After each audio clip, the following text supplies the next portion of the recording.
Okay guys, ayan, natapos na natin yung pagbubutas natin. Bubutasan na natin yung lahat clockwise. Then, ang gagawin natin, ayan, clockwise. Clockwise, then, i-reverse natin yan.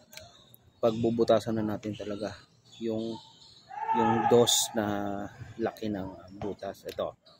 Ayan, naka-counterclockwise na tayo. Pag i-shoot mo lang siya dito ulit.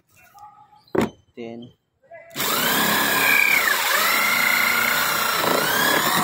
okay, mas maganda siyang ibang butas.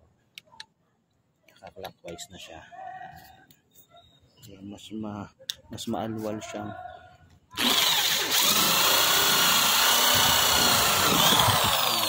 madali siyang gamitin pang butas pag naka-counterclockwise. Pag ganito nakalaki, yung pang hulso na mismo. Okay?